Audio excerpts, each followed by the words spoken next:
Assalamu alaikum warahmatullah. So welcome back to weekly Quranic lessons, and the ayat which we are going to do today is once again a part of Surah Mu'minun, and this is ayat number 9. أعوذ بالله من الشيطان الرجيم بسم الله الرحمن الرحيم. اللہ سبحانہ وتعالیٰ فرما رہے ہیں اس میں والذین هم علی صلواتہم یحافظون. ٹھیک ہے جی. سو اس کا ترجمہ کیا ہے؟ اینڈ آف کورس والذین بات کس کی ہو رہی ہے؟ ونس اگین سورہ مومنون میں اللہ سبحانہ تعالیٰ نے پہلی آیت میں فرمایا تھا، ان دی فرسٹ آیت اللہ سبحانہ تعالیٰ سیڈ قد افلح المؤمنون، کہ تحقیق بے شک فلاح جو ہے مومنین کے لیے ہے، یا مومنون نے فلاح پا لی ہے، رائٹ.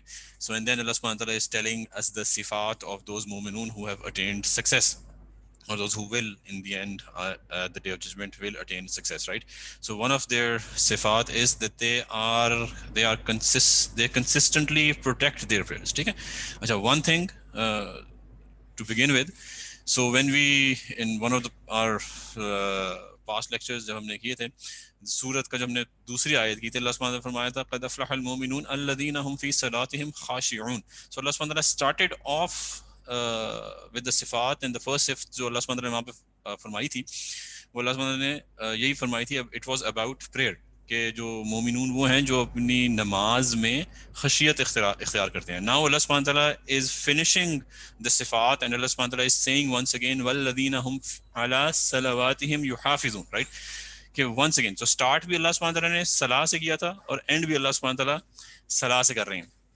so اینڈ بھی اللہ سبحانہ تعالیٰ صلاح سے کر رہے ہیں. so one important thing which we learn from this is کہ صلاۃ کی امپورٹنٹ اتنی زیادہ ہے اللہ سبحانہ تعالیٰ کے ہاں، کہ اللہ سبحانہ تعالیٰ نے جب مومنون کی صفات بیان کرنا شروع کی تو پہلی صفت بھی واز ریلیٹڈ ٹو صلاح، اینڈ the last صفت واز آلسو ریلیٹڈ ٹو صلاح. اور بیچ میں آف کورس ہم نے جو پچھلے لیکچرز میں ڈفرینٹ پڑھی ہیں، دیکھی ہیں صفات. So there were different other صفات, but the first and the ending کیا کہتے ہیں اس کو صفت واز ریلیٹڈ ٹو صلاح. ٹھیک ہے. اچھا, ایک تو اس میں ہمیں امپورٹنس آف صلاح پتہ لگی اس سے، جو فرسٹ لیسن کہ اللہ سبحانہ تعالیٰ کے ہاں کتنی امپورٹنٹ ہے صلاح. سو وی شوڈ آلسو گیو صلاح، نماز، اپنی فرائض کو ہمیں ایکول امپورٹنس دینی چاہیے جو اللہ سبحانہ تعالیٰ نے جیسے دی ہے. ٹھیک ہے. اچھا, دوسری چیز جو اس میں امپورٹنٹ ہے دیکھنے والی، جو ایک طریقے سے کچھ لوگوں نے اس کی انٹرپریٹیشن کچھ علماء نے ایسے بھی کی ہے، والذین هم علی صلواتہم یحافظون، کہ یہ وہ لوگ ہیں جو اپنی نماز کو پروٹیکٹ کرتے ہیں. اچھا, once if you want to protect something, how will you protect something? ٹھیک ہے. فار ایگزامپل اگر میں کسی سے جنگ میں کہیں جا رہا ہوں، تو اپنے آپ کو میں نے پروٹیکٹ کرنا ہے، so I will need to wear some armour. ٹھیک ہے. سو یہاں پہ اللہ سبحانہ تعالیٰ کہہ رہے ہیں کہ یہ وہ لوگ ہیں جو اپنی نمازوں کو پروٹیکٹ کرتے ہیں. سو نماز سے یہاں پہ کیا مراد ہے؟ ونس اگین نماز سے یہاں پہ آپ کے فرائض مراد ہیں. And how do you protect your فرائض؟ So you will protect your فرائض ود سناز اینڈ نوافل. سو اندر lesson which we are getting over here is کہ یہ آیت ہمیں امپورٹنس آف سنت اور نوافل کی امپورٹنس بتا رہی ہے. ٹھیک ہے. سو how do you protect your فرائض؟ you protect them with sunnah and nawafil. کیوں؟ کیونکہ a person who is praying sunnah and nawafil and فرائض ساری چیزیں پڑھ رہا ہے، سو وہ جو سناز اینڈ فرائض ہیں وہ ایز این آرمر بن جاتے ہیں اس کے لیے اراؤنڈ دا فرائض جو پڑھ رہا ہے. سو اگر کبھی وہ سست ہوتا ہے، اگر کبھی وہ شیطان اس پہ حملہ کرتا ہے اور اس کو کہتا ہے کہ یہ نماز آج نہیں پڑھنی، تو وہ آرمر آف سنہ اینڈ نوافل جو ہے اس کو پروٹیکٹ کرتا ہے. کیسے پروٹیکٹ کرتا ہے؟ وہ اس کی باڈی مین تک، جیسے میں نے اگر آرمر پہنا ہو تو میرے جسم تک کوئی ایرو ہو سکتا ہے نہ آئے، رائٹ. سو یہ سنہ اور نوافل جو ہیں آرمر کو تو ہٹ کرے گا. ٹھیک ہے. سو جو سنہ اور نوافل کو تو شیطان کا ہو سکتا ہے وسوسہ ہٹ کر جائے، آپ سنہ اور نوافل چھوڑ دو، لیکن you will still be able to pray your فرائض، جو اصل حفاظت، جس کو اصل حفاظت کی ضرورت ہے. So I wear my armour to protect my body. So اگر میں آرمر نہیں پہنوں گا تو of course the first thing which is going to come in front of the blade, in front of the arrow is going to be my body.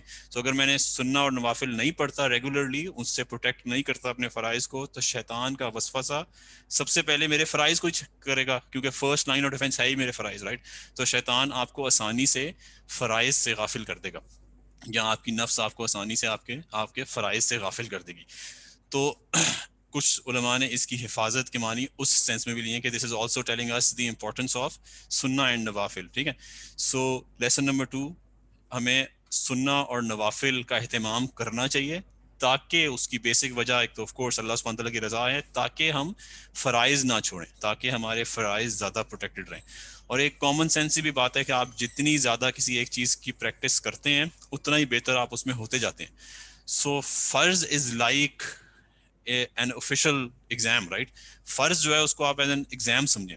So exam میں جب آپ بیٹھے ہوتے ہیں تو آپ ایگزام کی تیاری ایگزام کے اندر نہیں کرتے، آپ ایگزام سے باہر کرتے ہیں. تو فرض کے اندر آپ فرض کی تیاری، اس میں کیا ہو رہا ہے، وہ تو ایگزام ہو رہا ہے. اس ایگزام کی تیاری جو ہے آپ سنہ اور نوافل میں کریں گے.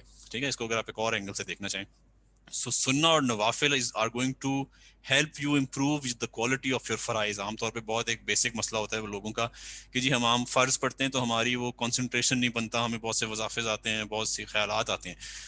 سو اگر ہم صرف فرض پڑھیں گے تو وہ تو ایسے رہے گا ہی رہے گا. ٹھیک ہے، اس کی اور بھی بہت سی وجوہات ہیں، وہ ایک علیحدہ پورا اس پہ بیان دیا جا سکتا ہے. لیکن one of the reasons, one of the ways to tackle that is کہ آپ اپنے سنہ اور نوافل ایڈ کریں. سنہ اور نوافل کی کوالٹی امپروو ہوگی آہستہ آہستہ، اس سے بہت افیکٹ ہوگا آپ کے فرائض کی، رائٹ.